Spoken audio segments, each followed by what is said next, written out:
जय हिंद दोस्तों, आज हम लोग पढ़ेंगे अपवर्तन सूत्र। ठीक है, अपवर्तन सूत्र क्या होता है? गोलीय अपवर्तक पृष्ठ में अपवर्तन सूत्र देखेंगे तो सबसे पहले हम लोग उत्तल गोलीय अपवर्तक पृष्ठ से अपवर्तन सूत्र प्राप्त कर रहे हैं। तो यहाँ पे हम एक फिगर बना दिए हैं। तो सबसे पहले क्या किए हैं कि एक अपवर्तक पृष्ठ लिए हैं और अपवर्तक पृष्ठ के उठे हुए भाग की तरफ विरल माध्यम लिए हैं और धंसे हुए भाग की तरफ सघन माध्यम लिए हैं। विरल माध्यम का अपवर्तनांक जो है n1 है और सघन माध्यम का जो अपवर्तनांक है n2 है। चूँकि विरल माध्यम के तरफ जो है उठे हुए भाग के तरफ विरल माध्यम है, इसलिए इस अपवर्तक पृष्ठ को उत्तल गोलीय अपवर्तक पृष्ठ कहा जाएगा। यानी उभरे हुए भाग की तरफ विरल माध्यम ले लिया जाए और धंसे हुए भाग के तरफ सघन माध्यम ले लिया जाए तो ऐसे गोलीय अपवर्तक को उत्तल गोलीय अपवर्तक पृष्ठ कहते हैं। अब देखिए क्या किए हैं कि इस प्रधान अक्ष पर एक वस्तु लिए हैं जिसका नाम O है, बिंदु वस्तु इसमें लेते हैं और यहाँ से एक प्रकाश के किरण को गोलीय अपवर्तक पृष्ठ पर भेजे हैं। गोलीय अपवर्तक पृष्ठ पर भेजने के बाद यहाँ पर प्रकाश के अपवर्तन होगा। तो अपवर्तन के लिए हमको चाहिए इस बिंदु पर अभिलंब। तो ये जिस गोले का भाग है उस गोले के केंद्र से एक लाइन खींचेंगे जो अभिलंब का काम करेगा। तो ये अभिलंब हो गया AC और प्रकाश के किरण जो है विरल माध्यम से सघन माध्यम में जाएगी। तो विरल माध्यम से सघन माध्यम में जाएगी तो यह अभिलंब की ओर झुक जाएगी। अगर माध्यम चेंज नहीं होता तो इसका सीधा रास्ता ये हो जाता, लेकिन माध्यम सघन हो गया है तो यहाँ से क्या करेंगे, अभिलंब के तरफ झुका देंगे।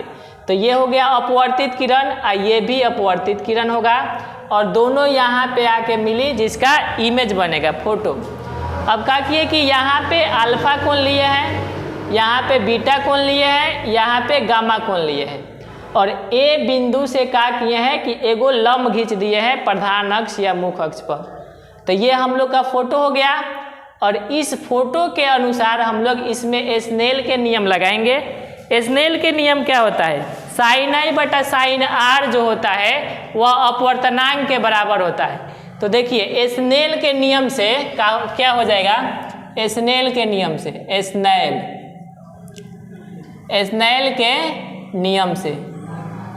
स्नेल के नियम से हो जाएगा साइन I, ये आपतित किरण अभिलंब के बीच का कोण आपतन कोण, परावर्तित किरण और अभिलंब के बीच का कोण परावर्तन कोण। तो साइन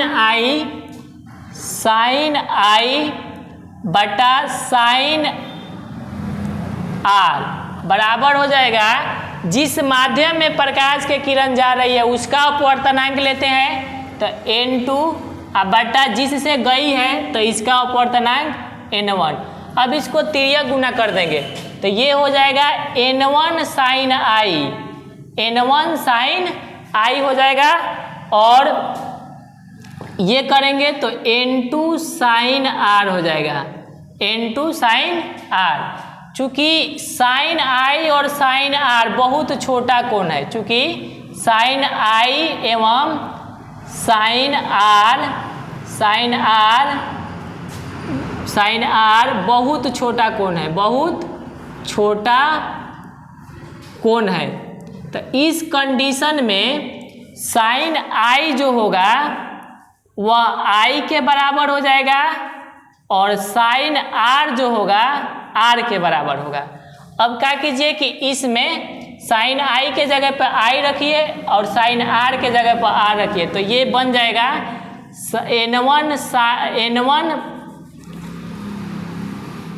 n1 I बराबर हो जाएगा n2 R के।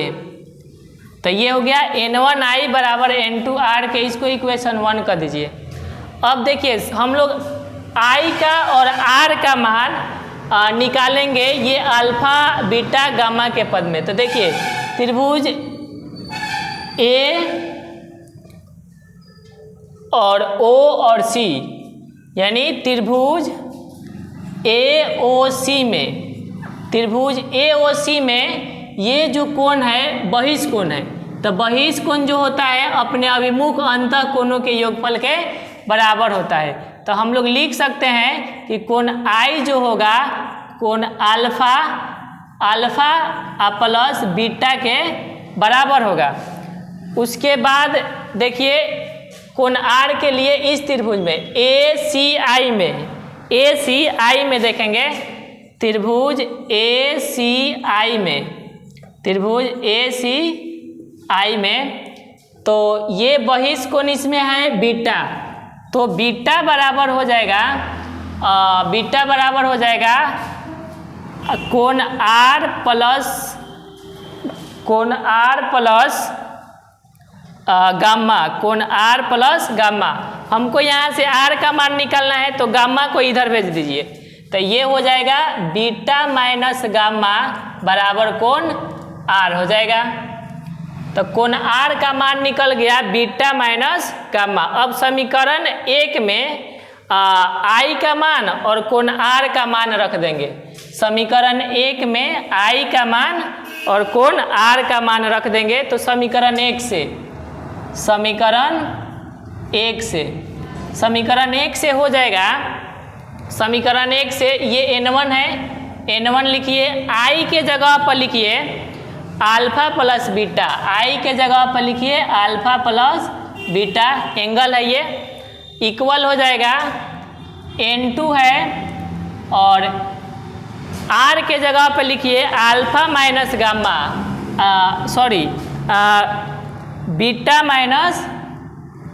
Beta minus gamma. अब क्या कीजिए इसको गुना कर दीजिए। तो ये हो जाएगा N1 alpha plus N1 beta equal हो जाएगा N2 beta minus N2 gamma. अब यहाँ लिखेंगे कि चूंकि अल्फा कोमा बीटा तथा गामा बहुत छोटा कोण है, अल्फा तथा बीटा गामा ये बहुत छोटा कोण है, बहुत छोटा कोण है। तो इसलिए अल्फा बराबर ले लेंगे tan अल्फा, बीटा बराबर ले लेंगे बीटा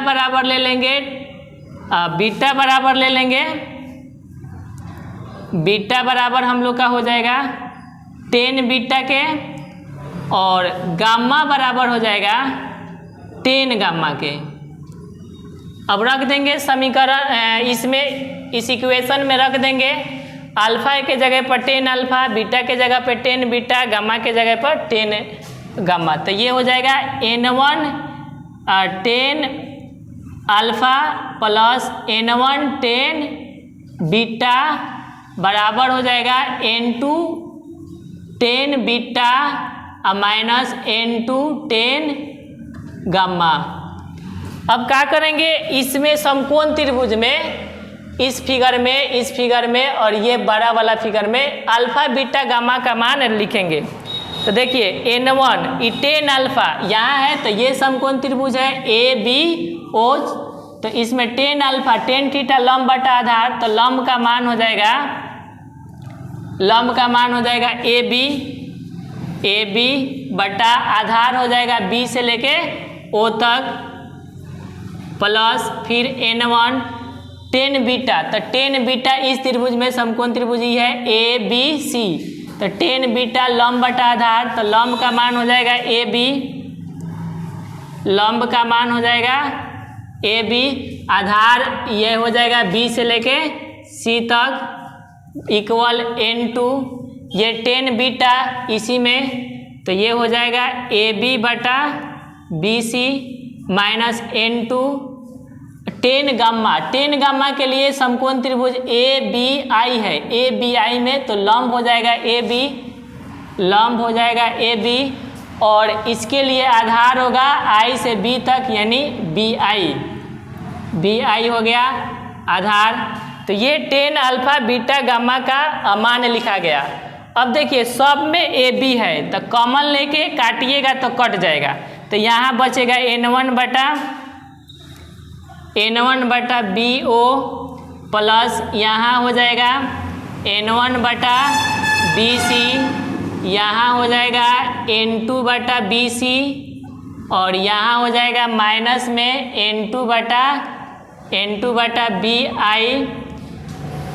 ठीक है, ये ए बी इधर भी कॉमन हो जाएगा, ए बी इधर कॉमन हो जाएगा, कैंसिल हो जाएगा, बचेगा N1 बटा बी ओ, N1 बटा बी सी, N2 बटा बी सी, माइनस है तो माइनस N2 बटा बी आई। अब यहाँ पे एगो कंडीशन लगाएंगे, यहाँ पे एक कंडीशन लगाएंगे हम लोग कि चूंकि जो ये बिंदु B है वह P के संपाती है, यानी लगभग बिंदु B जो है P पर ही है, तो उस कंडीशन में P जो होगा B के क्या होगा, इक्विवेलेंट होगा, समरूप होगा। तो जहाँ जहाँ इसमें B है वहाँ हम लोग P रखेंगे, जहाँ B है वहाँ हम लोग P रखेंगे। तो हम लोग का यहाँ सूत्र बन जाएगा,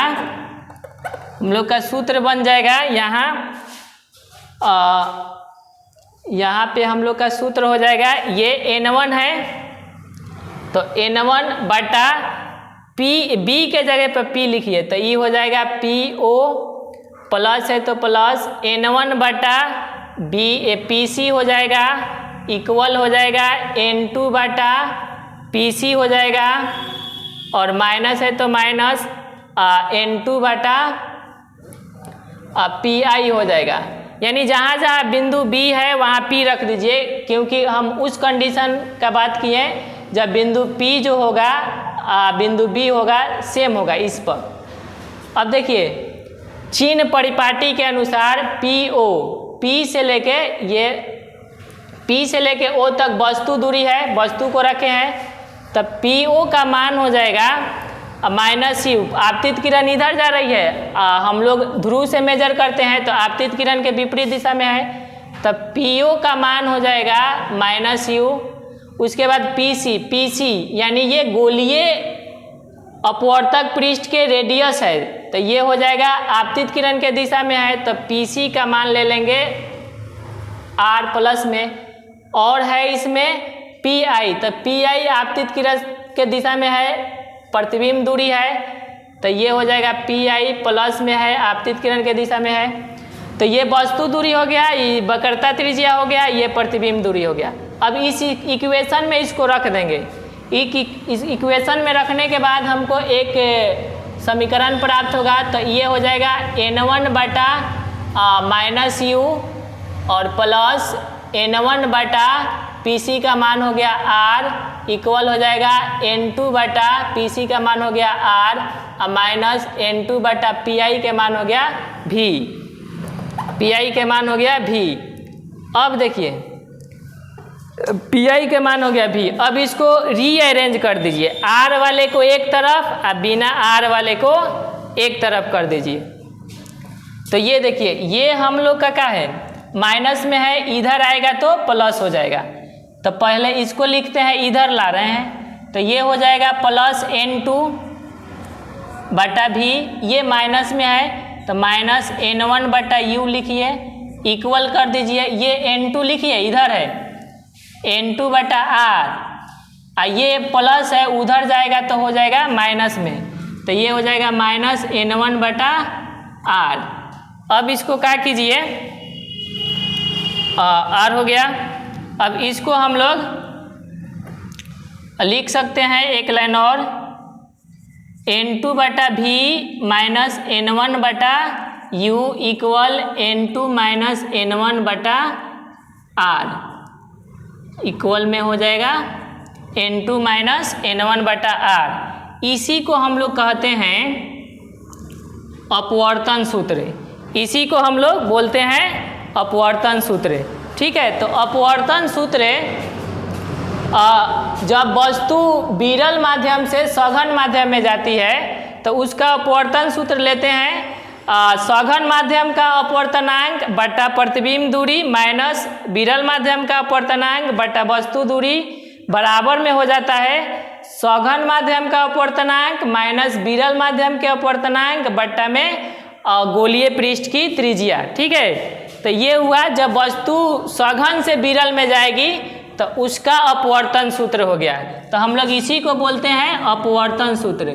तो अपवर्तन सूत्र हम लोग का आ गया उत्तल गोलीय अपवर्तक पृष्ठ में अपवर्तन सूत्र N2 बटा V माइनस N1 बटा U बराबर N2 माइनस N1 बटा R। अब इसमें N1 N2 के जगह पर μ1 μ2 दे देता है, तो μ1 μ2 दे देता है तो कोई दिक्कत नहीं है, अपवर्तनांक को μ से भी सूचित किया जाता है। तो हम लोग μ1 मान लिख सकते हैं N1 के जगह पे, N2 के जगह पे μ2 लिख सकते हैं।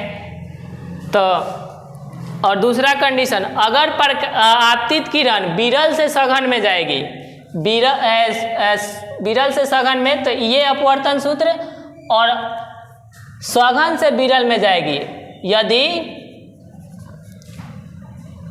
प्रकाश के किरण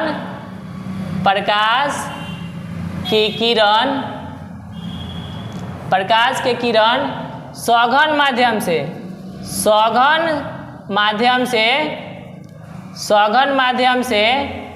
विरल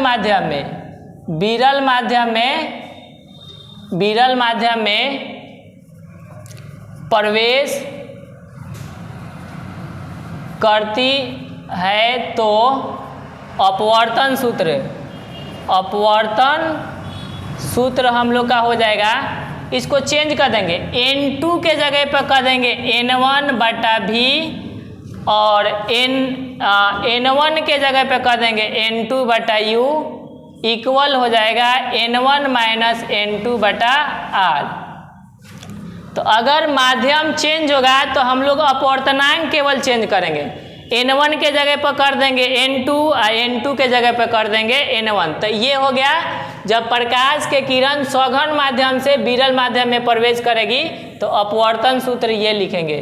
तो आप लोग इसको एक बार पुनः अपने से इसको बनाएंगे, और ये क्वेश्चन एग्जाम के दृष्टि से 5 नंबर में हमेशा पूछता है। तो अपवर्तन सूत्र अच्छा से सीख लेंगे, बना लेंगे। इसके बाद हम लोग अगले क्लास में फिर देखते हैं, एक नए वीडियो के साथ आते हैं। तब तक के लिए जय हिंद।